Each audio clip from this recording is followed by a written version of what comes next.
Welcome to the Pulseway, brought to you by Metronome, where we build mission-critical tech to help harden the nation's land, sea, and skies. Built for Earth, ready for orbit. All right. Have you ever noticed that the best leaders don't necessarily act like leaders? Often they act like maybe weird kids with too much curiosity and maybe not enough filter. And when they do this, half the room will either lean in or they're going to lean out. And that's how you know that it's working. And I bring this up because I recently watched one of the best interviews that I've seen all year long. And it wasn't an interview with an anecdotal politician or a decorated general or a Silicon Valley CEO. It was Theo Von interviewing the Rizzler. Now, the Rizzler, if you don't know, is a third grade Costco icon with a bunch of charisma, probably more than you and half of your C-suite. And the thing is that Theo didn't lecture him or come in with a bunch of questions ready to go. He matched the Rizzler's energy like any good leader does when they want to relate and gain trust. He got a little bit weird and funny with the Rizzler. He asked questions that most adults wouldn't dare to ask and, quite frankly, might not even have thought to ask. And in return, what the Rizzler gave him was great content because the Rizzler felt the trust that Theo gave him. And that's leadership, right? That's building culture. So at this point, I'm almost 50 years old. I still joke with kids. I joke with cashiers. I jump up and I touch the door frames when I walk by. I click my heels here and there. And I still ask why when a lot of people are just sitting there sort of nodding their heads and waiting for the moment to go on. And for a long time, I thought that made me unserious. Maybe it made me less credible, maybe too adolescent. But it turns out that it's one of the sharpest tools that I have. Because when I can make a room uncomfortable, and maybe in a playful way, and listen, I know that there's a time and a place, right? And timing's easier for me with 30 years of experience trying this and failing and seeing what really succeeds here. But I do lean into my eccentric superpowers. I want to see who people really are. I get to see how they respond to surprise, to honesty, to energy, and maybe a little bit of TMI. I think that that's the ultimate authenticity test. Because anybody can rehearse for a pitch, but nobody can rehearse for off-brand or a little bit weird. And I think maybe that's an issue with the workplace a little bit, actually, because everybody seems like they're auditioning for imaginary board seats or they have their memo voice on. There's just really few real things that are being said outside of executing during the mission.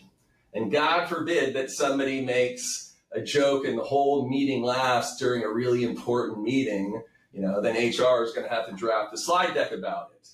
Meanwhile, kids are running around asking really hard questions. They're pointing at the weird stuff and they're pointing out the elephant in the room. And you know what? That's what real leaders do. So I'm here to say that the most powerful thing that we can do is stop taking ourselves so damn seriously. Go ahead and ask a silly question, offer up a timed quib, and see how people react. And if your workplace punishes humor or weirdness or curiosity, congratulations, because you have found a culture that's allergic to performance. And I think you need to find a new team, unless you enjoy being vanilla. All right, let's get to it. First, I'm going to share my screen and play you the Rizzler. Crazy. What is his gloves in my pocket? Are they real? Let me see. Are you a criminal? What is these, for crime or whatever? Yes. Yeah, I like that, huh? I mean, this is dope. Dude, you ever do this in a glove? What's that like? Ooh, that's really... It's a black tie affair, huh? Mm-hmm. They smell pretty good. Yeah. Yeah, huh? Da-da-da. Wait.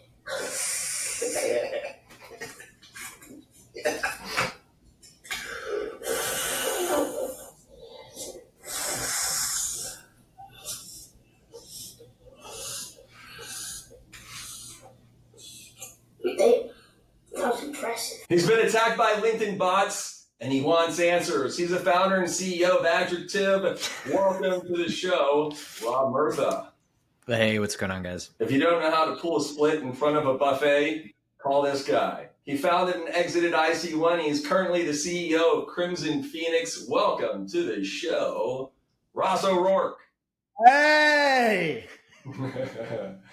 And this guy loves leg day. He's a talent acquisition program manager at this awesome company called Metronome. Welcome back to the show, Jackson Ayers. Nice shirt. Oh, thank you. So, Ross O'Rourke, I don't think you're afraid of shaking it up a little bit. You know, breaking the fourth wall. Ross and I worked together a little bit many eons ago. We had a lot of fun in the office together, and we got a lot done. So this is interesting. I play this clip and I talk about this because it's just what I said in my monologue. I feel like a lot of people have the ability to get on the level of the individuals that they're talking to. And if you can make somebody feel comfortable, let your guard down, they're more willing to give you the information, the answer, or hey, maybe just relate to you and be a new relationship. So Ross, I'm curious how you feel about my monologue and what I'm bringing up here and how you can relate this to the world. Virgil, I was just listening to you and I just loved everything that you said. And you're so spot on. Like, this isn't 1950, 1960. We're in the information age. People are smart. They get it. They see through bullshit. All the information is out there. And I think what people crave in the workplace more than anything is authenticity, genuine leadership. Not making all the calls behind some veil of secrecy, but just showing your cards. And like, absolutely, man, it builds trust. I remember seeing a TED Talk back in 2014. It's called The Power of Vulnerability. And the key concept was, if you want people to be honest with you, maybe be honest up front and show a little bit of vulnerability. And I just think that like that is so authentic, to be vulnerable, to be yourself, to not be afraid. And it just resonates with people so much, man. So I think what you said is so powerful. That's the approach I've got at Crimson Phoenix, our organization. It's authenticity. Let's get real, no bullshit. And I think everybody just really appreciates that. It fosters trust, and you can just get work done and have some fun along the way. I love it. Jackson Ayers, you've had a chance to work with a whole bunch of different types of people. Jackson was in fitness before this. He was a trainer. That's actually where I met. So I'm interested when you hear something about this. You know, you train people from 80 years old to 13 years old, and now you're recruiting people from, 18 years old to, who knows, 65, 75 years old. I'm curious how you feel about this. I love it. I've always been a big believer of being yourself, even if it's a little outside the norm. I think as much as you can be transparent of who you are, I think people see that and it's easier for them to connect with you instead of traditionally putting up a front. I do know, coming from a very unprofessional background in fitness into recruiting, I felt like I had to change the way I was or how I spoke to people and interacted. But once I got over that and just continued being myself, I mean, I'd make the same connections or even better connections, just keeping up with that, and who I am. It's hard to act like somebody else because we're us. Yeah. I actually I was probably still my first year of recruiting. And I remember getting off a recruiting call, and this fellow that was in the recruiting pit with me, he turned around and he was like, man, when you're talking on the phone, he said, you're trying to be so professional. And that hit hard, and I'll never forget it. And ever since then, it was my journey to figure out, what is really me? How can I really be myself inside this profession? So, hey, Rob, man, one of the reasons I love you so much is because you're a real weird ball. So, in knowing that, and obviously, listen, man, you harness that. You know what you got there. I would love to hear your take here.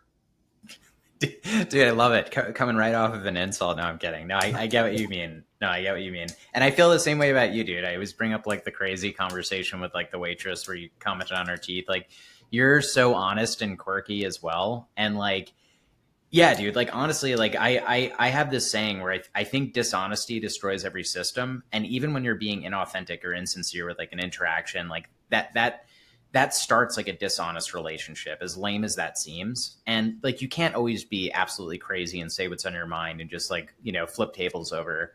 But I think the more you can be yourself and just like connect and relate to people, the more they'll respect you, the more they'll take you seriously. Like, just for years, we've had this like fake business decorum where everyone had to like simulate who they thought the other person wanted them to be. And it's caused way more problems than the benefits, especially in GovCon. That's why like our whole community is 90% compliance and 10% productivity and output.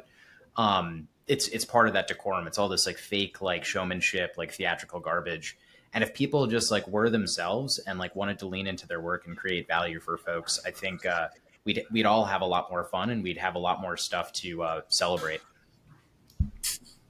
I agree. There's something about sticking out, and I think what's really neat is that even within our industry, within GovTech, you're seeing a lot more companies, old companies and now new companies, rebranding to be a little authentic, a little bit different than the norm. Ross, how do you feel about seeing some new companies in the last 5, 6, 7 years, where back in the old days, everybody had white walls inside of their offices and an acronym on the front door? Yeah, I mean, you're seeing a lot more of the innovative companies in GovCon, kind of younger, fresher. Raft has done a good job. Shout out to them, of their culture. Metronome, you guys are leading the way. Super authentic, radical culture.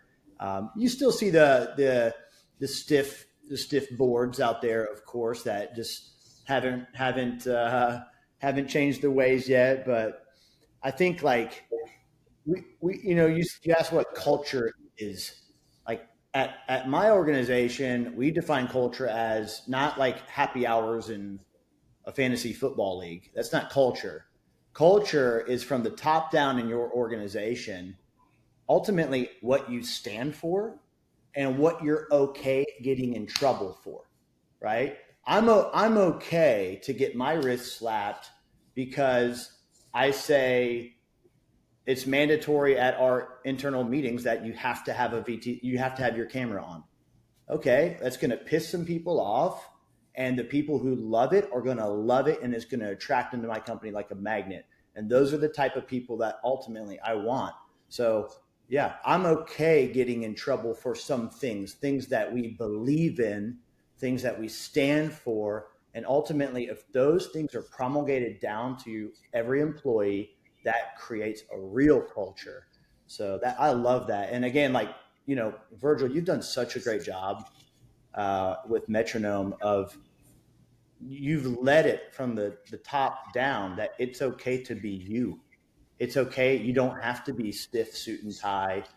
You can be that too, but you don't have to. Just be yourself and be your best. So that's what matters, man. That's great. God bless. Segment 2, laugh lines, not bottom lines. I need a producer. Leadership with a laugh. So we just talked about trying to be authentic. And now this article is talking about the serious business of using humor. When used well, humor is a leader's friend. Guess what? If you use it poorly, it doesn't work well. But here's the good news. You don't have to be a stand-up comedian to use humor effectively in leadership. Let's explore how leaders can strategically use humor to their advantage, backed by research and common sense. When you're trying to be funny is when you want to hear research and common sense brought into the conversation. So timing, right? Folks have to develop a sense of when and how to use humor effectively. Best leaders know when a situation calls for gravity and when it calls for levity.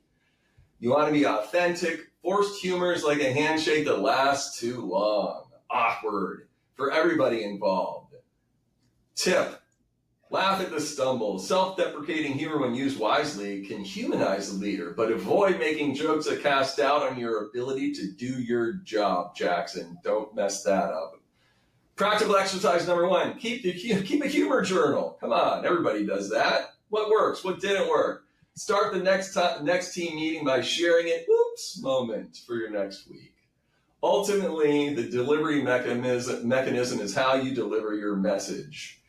So we heard how it's great to be authentic. We've been talking about that for the last 10 or 15 minutes. Now, this is an article saying that, hey, science says that it makes sense to try to figure out how to use a little bit of humor at work. I know it can be a little bit dangerous if you're not necessarily funny, but this gives some tips. Jackson, have you tried, or do you care, and does it come up in your business life about trying to maybe lighten the situation? Yeah, all the time. I mean, me and Chase will be having a good time in the office, and then I'll just hear you come out of the corner saying no laughing aloud. So just joking. No, I mean, I think it's great to be lighthearted and try to keep the atmosphere as positive as possible and just, having a good time, but also getting your work done. I find that's when you're the most productive, right? When you can look at your coworker, have a good laugh, and, keep moving on. I find pride in making fun of myself and the oops that I make. So I am always able to be your humor board if needed. Have you had situations, Ross? Because listen, I haven't necessarily timed all of my quips correctly in my 20 years of working. How can you get in trouble by doing this? And listen, so I'm going to say this, and this is something when Tommy, he says this a lot, right? It's easy for someone who owns a company who wants their folks to do things like this. It's easy to say, hey, just be yourself and make jokes and go into a meeting and, flip someone's hat off their head or something. I know when you're younger in your career, some of these things seem very intimidating. So Ross, go ahead. Oh, shoot. I mean, I think in my first job, Virgil was my boss. He actually almost fired me because I was making lewd and inappropriate jokes to like our wonderful office assistant. So I came that close to my career ending before I even got started. But Virgil was gracious with me. I think we just got to remember that, everybody has different backgrounds and different tolerances for humor, right? And what you think is funny or what you think is right or wrong, it's not always going to be the same. So general guidelines, stuff that like we do at Crimson Phoenix to keep it funny is we have found that like in group format, buying things and presenting gifts with people's faces on it is usually widely hilarious. Like we have a monthly business review, and now my whole leadership team basically expects the prank. Last month it was they gagged me and printed off shirts for everybody with my faces all over them. We had printed off our tattoos for executives and made everyone put the tattoo on before the meeting. But like buying funny gag gifts, we thought that like unanimously well taken. And then also, I think that article's point, like self-deprecating humor is always the best. Not like character flaws, like or hey, I have halitosis, right? I mean, it's like little isms that everyone knows you do. You can always make fun of yourself for those, and I think it's like that self-deprecating humor is like widely accepted. I read the other day, or one of these articles that said how a meeting was starting and they're waiting for people to get in. It was virtual, and some guy was, he made light of an object in the background of the girl's camera, and she didn't like it. She wrote the article, and she's like, I was off for the whole meeting. And that actually got me self-conscious because I think a lot of us look in the background and stuff when there's not, and I brought up stuff like that before. So Rob, like you're always really good at taking the reverse view of something. Like, how does this really backfire? How does it backfire? Commenting on somebody's background or something? Well, yeah, in general, yeah. When you're throwing clips out. I mean, like that is like what's funny about that is it's like the classic thing that would happen to me. I always stumble into these like super awkward situations where it's like, shit, I should have never said that or whatever. And yeah, dude, like commenting on somebody's like a cool little, like, I don't know. I love to relate to people, and I'm just like ADD anyway. So I'll see something in the background and be like, oh, that's a beautiful vase. And it'll be like somebody's like urn or something with like ashes in it or whatever. And like, they'll be like, oh yeah, that's my grandma or some shit like that. And I'll just be like, damn it. Like, dude, that's classic Rob. I always stumble. And then I try to like backpedal out of it and make it normal and make it less about, the situation and more about the silliness of me being a goofball. But dude, yeah, I mean, like that stuff happens all the time for sure. And like, it's part of our society, like always being on alert and feel like everyone feels like they're under assault all the time. Everyone lives on Reddit threads and everyone always feels like they have to like defend some type of topic. A lot of people. So like, that's another thing. It's hard to expect a lot of people to take themselves lightly these days because being able to take yourself lightly starts with confidence and starts with like kind of not giving a crap. And that's just like, not a commodity, it's a rarity these days, I think. I think that you're right. Segment 3, AI recruiters in a shrinking room. Ooh. Here we go. It's my favorite topic. AI recruiters, AI recruiting is all the rage.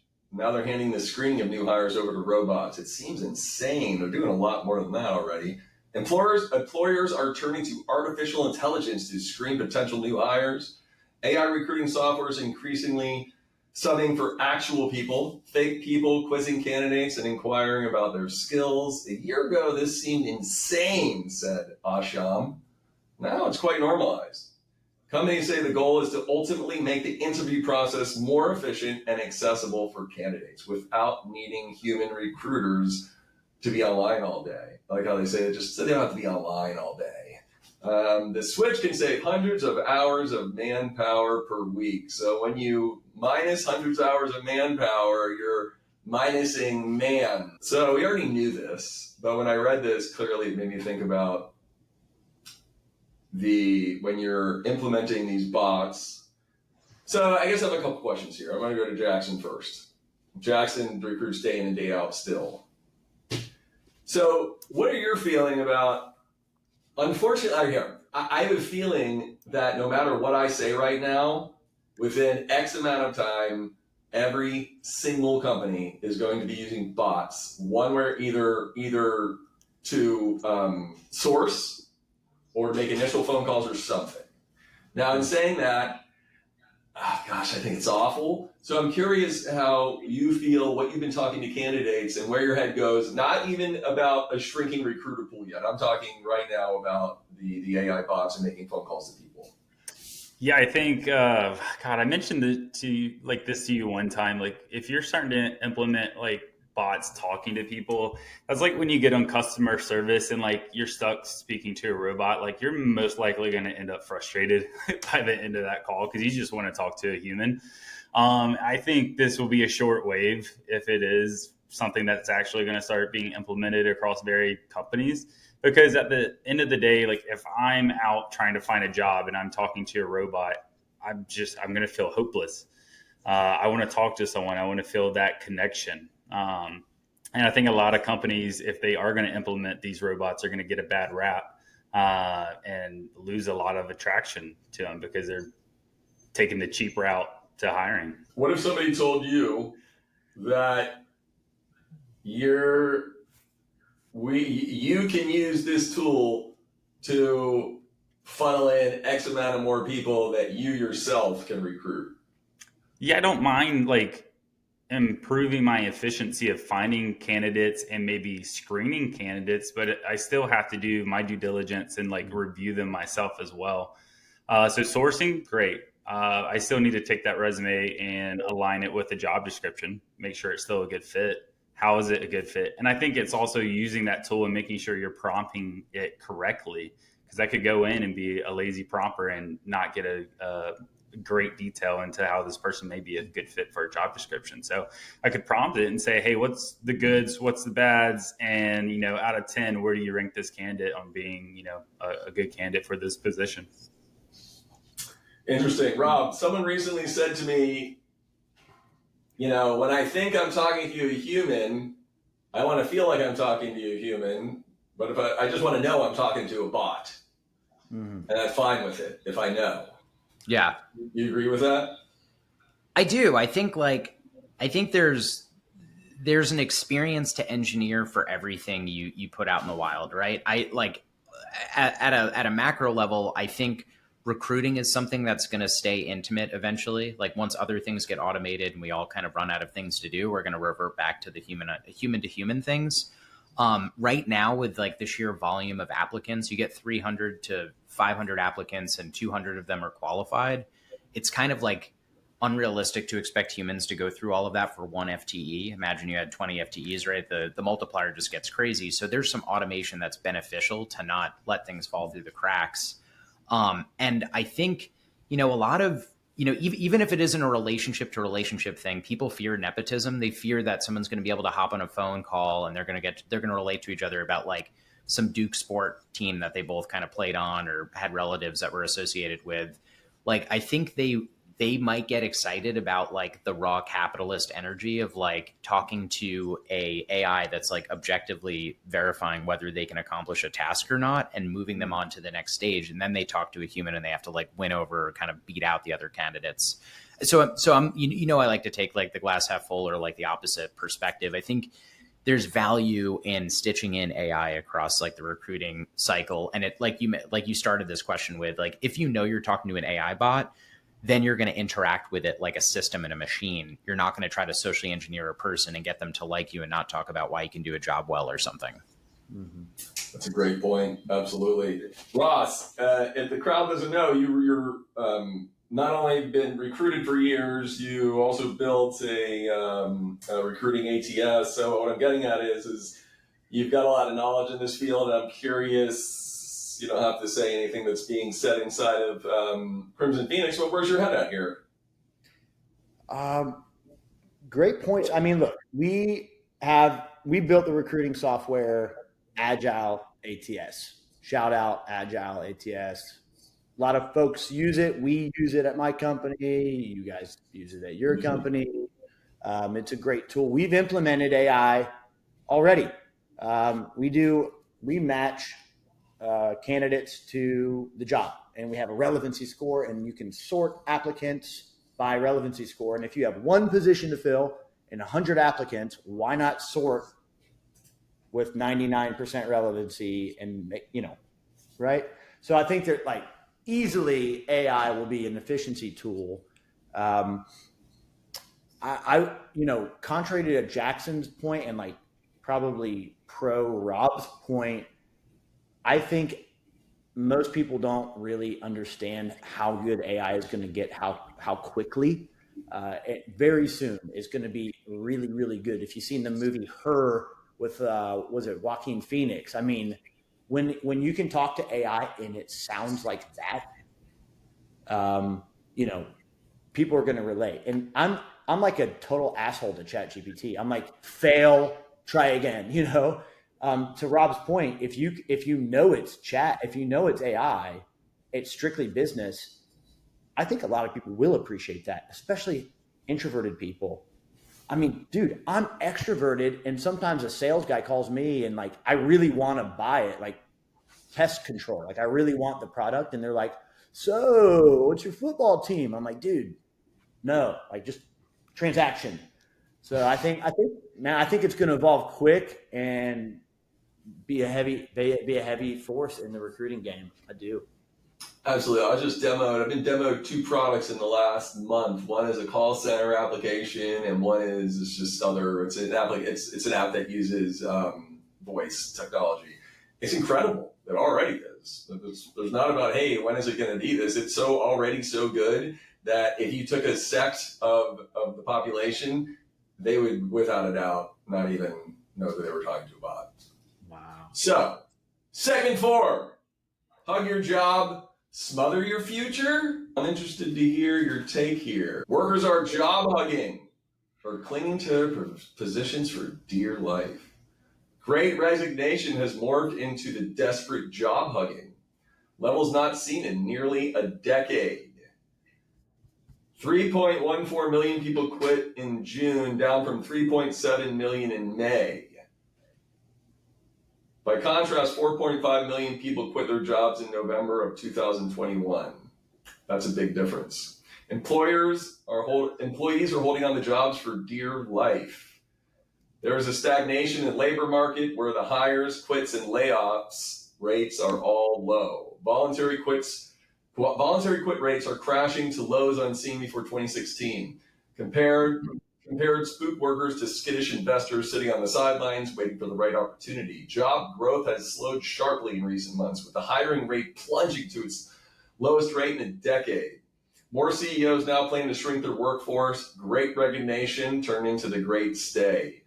People have their death grip on current jobs, and so death grip on current jobs carries serious risk. Job huggers are sacrificing cash because those who switch typically command higher wages. So I've got to take. So it's interesting because when I read this, I almost got a little bit excited. Back in the olden days, people used to talk about this thing called a job duration, and people felt proud of holding on to a job for a while. And if I extrapolate a little bit, and I'll just give one, if you do stick around for a job, other people leave, and if the company is growing, then eventually, if you're any good, you're going to move into more leadership positions. Case in point, right now here we have an executive director of HR who started here as an administrative assistant out of high school 9 years ago. Loyalty, trust, respect. There's something to that. Listen, I know you've got to move a job. I know there's other opportunities out there. You should always see what's going on. Is there something to sticking around, Ross? I feel strongly on this subject. I absolutely think there's something to stick around. If you want to become a mercenary and just leave for a better, donut in the morning and a ham sandwich and $5,000, then, you can do that and trick enough people, but only by staying at a place through cycles do you mature, and you gain experience going through an up cycle, going through a down cycle, seeing people leave, having to do reorgs, invaluable experience. So I still place high value on duration. I think it's super important. On the topic of hugging to their jobs, though, I will say, like, our company is now about 600 people. Our attrition this year to date, if you look at all the attrition, only 30% of that is voluntary. So 70% of the attrition is involuntary, meaning cuts. And that is a major inverse. So it does speak just from a small perspective to the fact that it does seem like our folks that have good jobs are sticking to them and staying there. It certainly feels like it. So I've been in this industry for a quarter of a century. That makes me seem very old. But you know what? This industry itself, a large part of it has been pretty transient. Even when the normal, on the commercial world or what in America, where people normally would stick around unless they had to or were leaving. But it is interesting because I think we are seeing more people, even in our industry, stick around a little bit more. Rob, what is your take here? I mean, I think it comes down to the individual. Like, I think there's certain people that learn faster, and I don't want to say are more ambitious, but like want to keep the game on hard mode. And if you're in like kind of a stagnant position where you could show up to calls and not say much and move on to the next thing and kind of build a life around kind of mediocrity, I think people end up kind of, if you're not in an organization that doesn't challenge them and realign talent that's kind of starting to feel dull, right? Like their edge is getting dull. There's a huge risk to that, right? And you're talking to a dude who's kind of a mercenary right now. Like, I go in and fix companies that are kind of sloppy and quiet, so, like for some of them, and you see W-2s that are just like literally in a seat and like haven't changed anything for 4 years. And it's like, this is rough. Like, we got to get you on a new project. We got to get you like cross-pollinated with different customers and challenged again. Like, that's my vibe. I think competition breeds greatness. And you lose that if you just kind of sit in a seat and you lean on like your relationship with the C-suite or a director or VP or whatever. And so but I think like you don't have to switch companies to do it. You can do it internal to a company if there's structure to do so. For the transients or like people that move around in GovCon, it's because of the contract thing. Obviously, like you only have so many years, things get dropped. There's new primes. So I think that creates a lot of, transitions in our community that like aren't necessarily like just organic. But yeah, I mean, I think depending on the person, and the situation, I think it's good to hunker down. Not everyone should be expected that you're like a agent of chaos that can just change and do new things. I will say I was watching a YouTube / podcast thing. It was the Diary of a CEO with Eric Weinstein. He's been on Rogan a lot. He's like this intellectual dude. He was talking about in this era of AI, he was pretty much like, buckle in. Like, there's no elder with like historic knowledge that can save you for the time period we're in. Like, people that can think wide and broad and aren't afraid to completely change everything they're doing are the people that are going to survive this wave. And he's like, it's coming for doctors, it's coming for everyone. Like all of this knowledge work is being rearranged, like Ross was saying earlier on. So having that flexibility, even if it isn't part of your core and you're listening to the show, I recommend you adopt some level of kind of like, I can deal with an uncomfortable situation. I can deal with just finding ways to create value for people that they're willing to consume and purchase. That, I think, mentality is going to survive these ripples. So Jackson, it's interesting. You have the three guys that have been around a little bit longer, transitioned through a few parts of their career. You're how do you feel about consistency in a position, and when is it relevant? Yeah, I was just about to say Ross and Rob did a fantastic job of hitting both sides of the coin here. In recruiting, especially today, a lot of the reasons I see people maybe even looking to move is due to being stagnant. They're looking for new technologies, new projects, new challenges. So I almost want to throw it back on like the companies is to make sure you diversify your portfolio and allow, for growth within your company. I think the more companies can provide growth and upward mobility and new challenges for their employees, the less that company is going to have to worry about their employees, moving on in a year or a year and a half. So yeah, that's kind of my thought. Appreciate that. And it's interesting right now, if you're a company, it doesn't take much to go start walking down the path of automation and AI. That alone, if you can task your company, your individuals at your company correctly, have a real vision, a strategy, and a goal, those things alone with the right people who want to stay relevant are going to attach themselves to that and be excited that that's the opportunity inside the company for company. That's a great point, Jackson, right? I'm not saying we're doing everything right or anything right. I'm saying that at least I think that we're expanding. So right now is for me, one of the easiest times in history as a company business owner to keep people around if you're pulling some of the right strings. It looks like you want to say something, Ross.